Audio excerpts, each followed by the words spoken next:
Psychosis can come in many different forms. Some people can be extremely dangerous, but sometimes it can just be someone struggling to deal with their own thoughts because they get out of control. We have all of this on today's most amazing top 10 list. Coming in at number 10, we have BELLE GUNNESS. It should be no surprise that a lot of serial killers have suffered from some sort of psychosis. Now with BELLE GUNNESS, the year was 1909, so there wasn't the same medical services available to give someone the diagnosis of psychosis, but just listen to what this lady did and I'll let you be the judge of the matter. BELLE GUNNESS moved to the United States from Norway, and it would seem that she wanted to start a new life with her family. Well, they would have a much worse time than her. The family ran a candy shop, and a few years into running it, the shop would burn down, 2 of her children would die, and her husband would also die. She would be fine and make a ton of money off of all of this when the business and life insurance claims came in. So now she was sitting on a pretty big chunk of change, but if you're in the game of killing people for money, you gotta keep the cash flow up. She married again, and then that guy died out of nowhere from what seemed to be blunt force trauma. She then put an ad in the newspaper saying she was looking for a husband.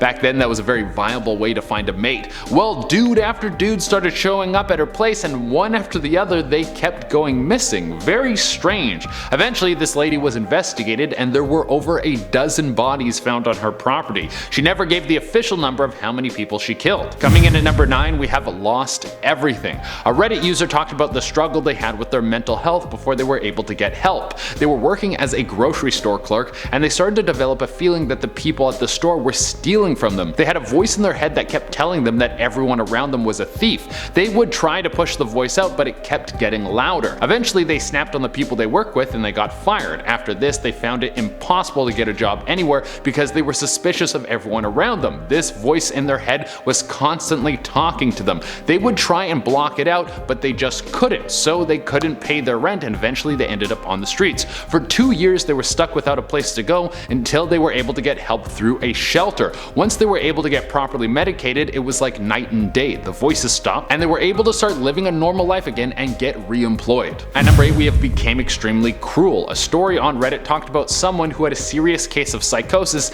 and it basically made them lose their empathy towards everyone. They were cruel to everyone to the point where they lost contact with all their friends and family. What had happened was they were hearing voices that would tell them that everyone was talking behind their back. Eventually they were so isolated that it only made things worse, but they eventually had a breakthrough when they thought that maybe they were the issue. So they went to go get help and they were able to clear up their issues. Coming in at number 7, we have Heard Voices. PBS interviewed a kid from San Francisco named Andrew. It was extremely interesting because he was able to give an in-depth account of what it was like for him to develop and deal with his own psychosis. He talked about how he would hear voices and messages through song lyrics, and he thought they were being sent directly to him. The song lyrics would change, and they would say hateful things, racist things, homophobic things.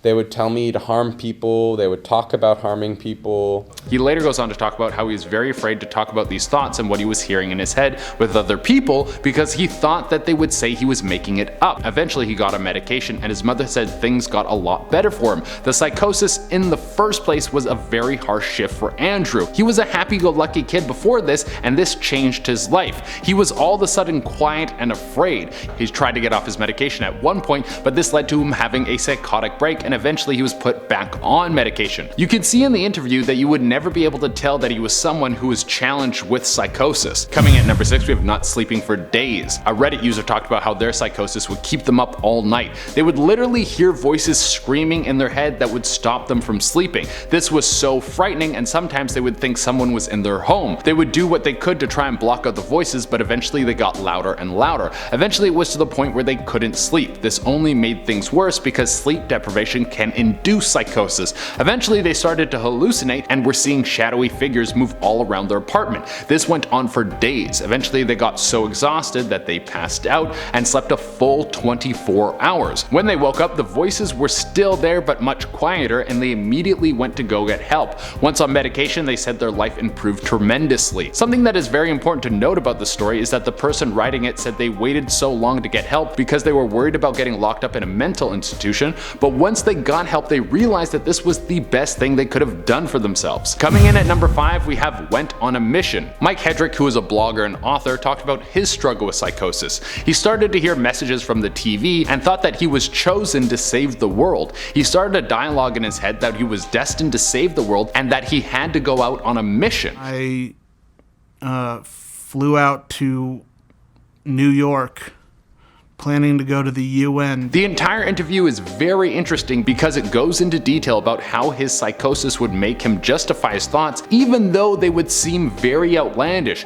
He ended up going to New York to try and talk before the UN, but he got there on a Saturday and just started walking around New York because the UN was closed. Eventually he wanted to leave and escape to Canada, and he got picked up by someone while hitchhiking. This person took him in and eventually bought him a train ticket to go home. When he got home to his family, they had no idea where he had been, and he told them all about his mission. They took him right to the hospital and he was able to reconnect with reality. Coming in at number 4, we have Starving Themselves. A Reddit user talked about how their psychosis made them afraid to eat. They kept getting the thought that their food was tampered with. They thought everything that they had bought had been contaminated in some way. Eventually they started growing their own food because that was the only way they could trust it, but that led to them thinking that the soil had been tampered with. They started wasting away more and more until they were so underweight that a family member made them go get help. After some medication, they returned to normal and no longer had a fear towards food. Coming in at number 3, we have Built a Murder House. The world is a scary place and we're just living in it. H.H. Holmes is one of the most terrifying people in history.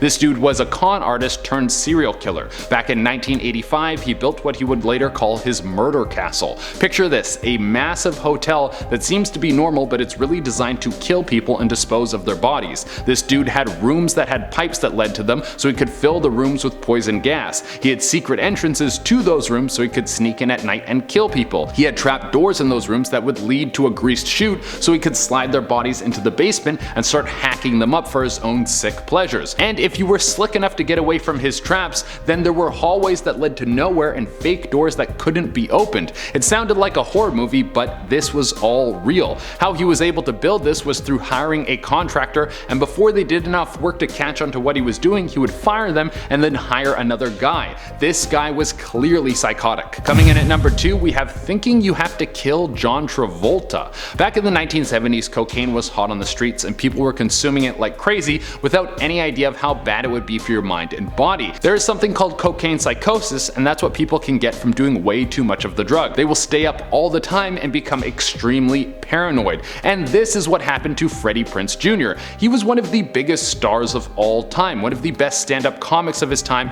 and the star of the hit show Chico and the Man. For a moment he was the biggest guy in town, but Hollywood is fickle, and eventually there was a new young stud that came in, and that was John Travolta. He started to take Freddie's spot as the top dog in town, and because of Freddie's excessive drug use, he started to get into a paranoid state and thought that he had to kill John Travolta for stealing from him. He thought that he was stealing his fame, so he came up with a plan to kill the guy. He went and bought a crossbow, he went to John Travolta's hotel room, and he knocked on the door. When the dude didn't answer the door, he fired 3 bolts right into the door. Obviously, Freddie Prinze Jr. was never successful in his plan, and sadly, due to his deteriorating mental state, he ended up taking his own life. And coming in at the number 1 spot, we have Abusing Their Practice. Sometimes people who can seem normal can be the most psychotic. Harold Shipman, also known as Dr. Death, is one of the most notorious serial killers in modern history. He had a medical practice that allowed him to get close and personal with a lot of elderly people. Because of this, his murders went unnoticed for years, but after everything caught up with him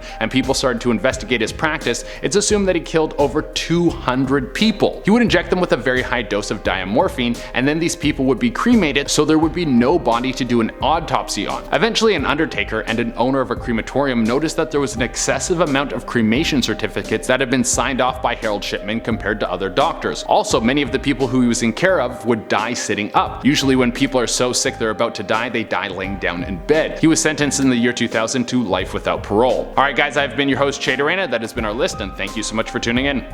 Now when BELLE GUNNESS. Now when BELLE GUNNESS. He later goes on to talk about how he was eventually an undertaker and owner of a crematorium